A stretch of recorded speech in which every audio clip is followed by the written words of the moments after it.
Wow! Wow! Aba! Aba!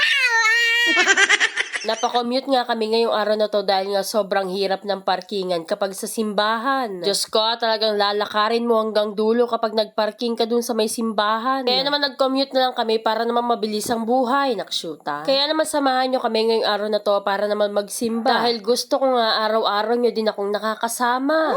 Kahit sobrang sawang-sawa na kayo, hindi nyo lang masabi. Charis.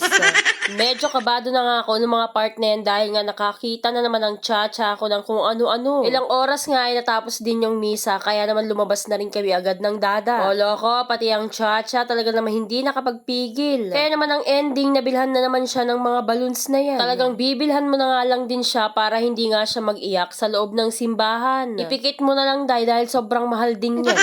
Pagkatapos naman namin nakimisa ay umuwi din kami agad para magbihis. Saka naman kami ulit lumabas para mamasyal dito sa Salaysay. Ay rugo, tuwing nakikita ko nga tong hotel na to, talaga naman dito kami nag-first date ng dada, nakshuta. Kaya naman balak-balak niya na naman akong idala dyan pero sabi ko wag na lang, bahay na lang. Charis. Dahil nga gagastos ka pa ng kamahal-mahal. Pero mag-e-enjoy ka naman. Yee! Diyos ko, titirik ang lahat dun. Charis. Nakarating na nga kami dito sa may Salaysay, kaya naman ipapasyal ko na naman ang cha-cha. Dito na nga rin kami nag-lunch ng dada at ng cha-cha at sobrang sarap ng niluto nila. Dumating nga rin yung ate ko dyan, kaya naman inaya niya kaming mamasyal dito sa may Robinson. Dahil sobrang pabibo nga ang cha-cha ko, kaya naman napa-Robinson siya ng di oras. At pagkarating nga namin dito sa may Robinson, may mga ganap pala na contestant ng mga bata. Saka naman kami dumiretso dito sa Avocadoria. Ano daw? Charis. Diyos ko, nautal-utal na simula nung nakita ko yung mga presyo niyan. May kamahalan nga lang din talaga siya, pero pag natikman mo, masarap naman. Bagong stall nga lang to sa may ground floor sa may Robinsons Mall. Kaya naman kahit kami gusto naming matry yun, kaya naman nag-order ng ate ko dyan. Samantalang ang cha-cha akong maliit, gusto na naman sakyan yung mga sasakyan na to. Sobrang mahal nga rin ito dahil nga 15 minutes lang, 100 pesos na. Hindi ko nga siya pinasakay dahil nasasayangan ako, kaya naman ganyan na lang yung pinaggagawa ng cha-cha.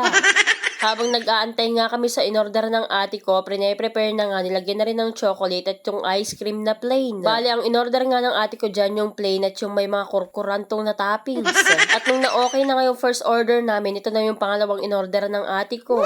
Wala ko, ano yung nilalagay nila? Mukhang takki, charis. Nilagyan na nga nila yung avocadong ice cream ng avocado pa. Saka naman nilagyan ng condense at yung may mga mani-mani. At kung ano-ano pang pinaglalagay nila dyan, 140 na yan, o diba? Kaya naman nung nakuha na namin yung mga order namin dyan, tinikman na rin namin agad at kalahati na nga lang, mauubos na. Dahil nga masarap din kahit na mahal, nakshuta. Umakyat na nga kami dito sa may second floor at dadalhin nga namin ang cha-cha sa third floor. Dahil nga paglalaruin namin siya ng mga kabakabayo dun. Sobrang dami nga rin ng tao dito ngayong araw na to. Talaga naman sobrang daming nagbabanding. Karamihan talaga dito may mga anak. Bihira ka na lang din talaga makakakita ng may mga jowa. Charis. After naman namin doon, dito naman namin sinunod si Jamelyn sa may fairy tale. At yung ate ko nga ang nagbantay, pero anong ginagawa? Nagsiselfone naman, nakshuta. Sobrang happy nga ng cha-cha dahil ngayon nga lang ulit namin siya naipasyal. Dahil nga sobrang busy din naman ng nanay at tatay niya. At buti na nga lang meron si mami ang niya na namasyal sa kanya. Bago nga kami nagkayayaan na umuwi, sabi ko bumili na muna kami ng barbecue dahil nga matagal ko ng cravings to, nakshuta. Kaya naman napa-order na agad ako ng mga isaw. Saka ko naman sinunod tong parang isaw at yung Betamax. At syempre hindi dapat mahuli yung Adidas na sobrang lambot. Located nga lang to sa may tapat ng Save More at dito nyo lang to matatagpuan sa gilid ng Shop Express. Mura nga lang din yung tinda nila dito pero sobrang sarap. Wow! Talagang mapapabalik ka dito kapag nabili ka. Hindi lang pang ulam, pampulutan din, nakshuta. Diyos ko, habang nagbo-voice over nga ako dito, nangangasim na naman ako. Pagkakuha ko naman ng mga order ko na yun, dumiretso naman ako dito sa may Jollibee dahil nga nauna dito yung ate ko at yung cha-cha. Diyos ko, nang kay-spoiled naman ang cha-cha ko, ne. At habang inaantay nga namin yung order namin para kay cha-cha, hindi ko na rin naantay yung cravings ko. Kaya naman napakain na ako ng di oras dyan, nakshuta. Kaya naman ayun lang mga kavava. Salamat sa pananood.